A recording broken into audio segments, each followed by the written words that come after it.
Be casual, okay? In your everyday English the way you do. See, IELTS test is all about your everyday English, not your formal English. Use the R method over here. What is this R method called? It's called answer, reason and example. Use simple and smart phrases. How? Use clear conversational phrases like I'm a huge fan of. It drives me crazy when. Here's the thing. So hello everyone, in today's session we will be covering those crucial 10 speaking hacks which can actually lend you a band 8 plus. So without a further ado, let's get started with the video. So the very first thing we see is that you don't have to speak like a robot. Okay, so do not ever memorize responses. Also try to sound as much as possible normal, like a human being. How? Don't rehearse too much. We just tend to rehearse a lot. So please try not to do that and try not to be too much formal in your answers. Be casual, okay? In your everyday English the way you do. See, IELTS test is all about your everyday English, not your formal English. So just keep in mind this thing. And according to my perspective, urbanization is a crucial element. This way you can answer. I think cities are growing fast these days. Everywhere you go, you see new buildings. Like that. Whatever you feel or your opinion lies in, you can just say in that manner here. Next, use the R method over here. What is this R method called? It's called answer, reason and example. You need to give the answers, then you also need to provide the reasons to it. Okay, let's give an example. Do you enjoy traveling? Let's suppose this is your question. Now, in order to answer, you firstly, let's suppose say that yes, I love traveling. Now, this is still here is your answer. Okay, but you don't have to just stop here. You also have to provide why, the reason. If you love traveling, then why do you love traveling? You also need to give the reasons to it. So, because it lets me explore new cultures, this is what the reason you have provided to it, and then you are also supposed to give the example. Okay, so how will you do that? For example, when I visited Kerala last year, I tried their traditional food and it was amazing. That's why you love traveling. Okay, this is the reason that it lets me explore new cultures. So you need to always use this R method, which is answer, then reason, and then example to it. Always try this method. Later, use simple and smart phrases. How? Use clear conversational phrases like I'm a huge fan of. It drives me crazy when. Here's the thing. Like that. Always tend to use these phrases. Next, fix mistakes. See, as humans, we are bound to make mistakes. We will do somehow or the other. So, always try to fix your mistakes like this. Use natural corrections. How? I mean, actually, let me rephrase that. Okay. For an example, I have two sisters. Let's suppose you said that. Now, two sister is an incorrect phrase grammatically. So, how would you correct that? I have two sisters. I mean two sisters. Like that. I mean two sisters. Just correct that.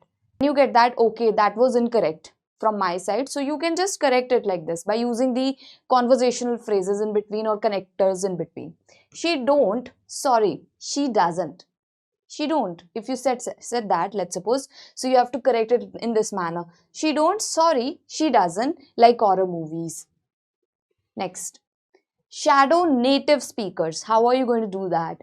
Imitate native speakers. If you can imitate, it's going to be, it's going to work wonders for you. Seriously. So, imitate native speakers to improve fluency and tone. This is crucial. Watch a short English video. You can watch a short English video. Pause and repeat exactly what they are saying in their tone, in their manner. Try to imitate them. So, you can watch a TED Talk speaker, a news anchor, or a movie dialogue. You can watch anything. You can imitate anything, but try to gain that tone.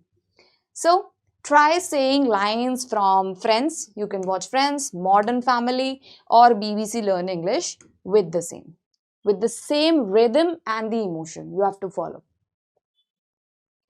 Next, add personal details to your answers. Do not always try to be to the point while answering. You have to be garrulous over here. You have to be a loquacious speaker over here. Who is garrulous or loquacious speaker? Someone who is very talkative.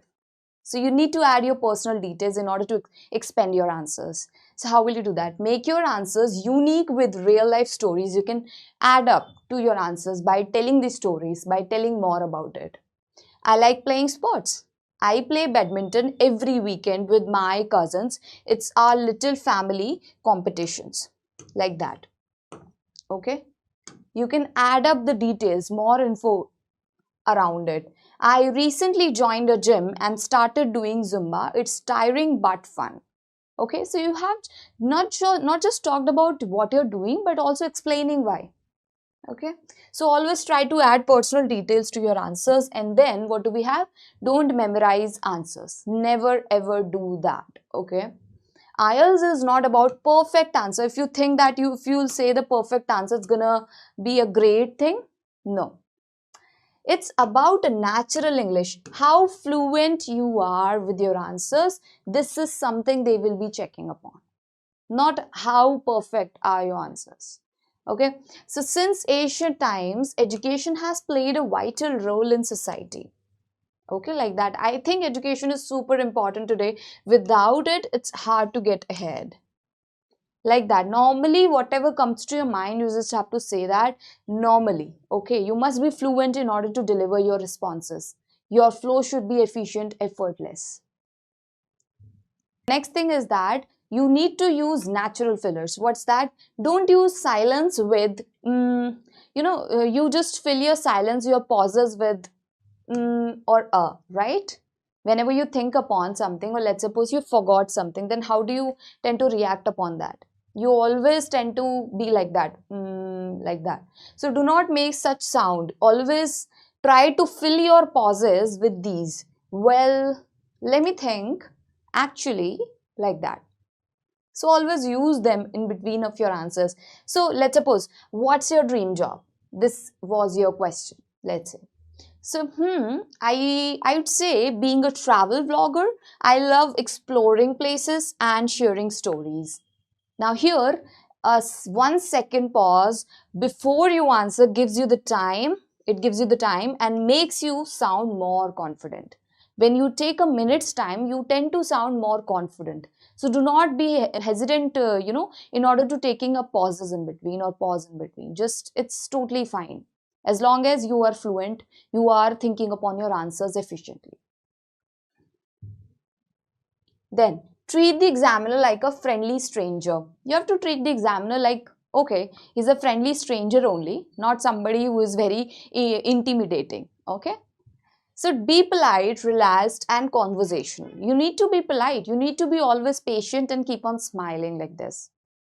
Okay. Always. Just be confident. Do not ever, it shouldn't be reflected from your answers or from your face that you are anxious or you are nervous. Never ever. So be polite and relaxed. Don't try to impress, just try to express. You don't have to try to impress the examiner by your answers. You just try to express yourself properly. That's all what is needed. And oh yeah, I've done that before, actually last summer, like that. Try to be a bit more expressive with your answers. Then I remember once when I got lost in Delhi, that was scary but kind of funny too. Okay. Now, this is a quick recap of what we have learned till now. The 10 crucial tips of speaking. Okay, so the very first one is speak naturally, not like a textbook. You don't have to sound like a textbook. Next, use the R method to expand your answers. Okay, answer, reason, and example. Next is choose real expressive phrases. Real and expressive phrases. Correct mistakes smoothly. Shadow native speakers daily. You'd have to imitate them. You'd have to adapt that tone. And add personal stories and examples to expand your answers. Don't memorize responses and use fillers like well instead of okay. Then pause before answering. It sounds more confident. You always have to remember that if you take a pause for a second or two, so it's not going to sound or make you look underconfident. Okay, it's totally fine as long as it's for a second or a two. That's it. It even makes you more confident. Next, talk to the examiner like a human, not a judge. He's not a judge. Talk to him as if he's just an examiner. Okay, examining you. He's not a judge. So just keep him as a friendly stranger. So, yes, that's all about today's session. We have learned these crucial 10 hacks or tips which you can also adopt in your speaking practicing. I hope the session was an informative session to you all. Thank you so much. We'll see you in the next one soon.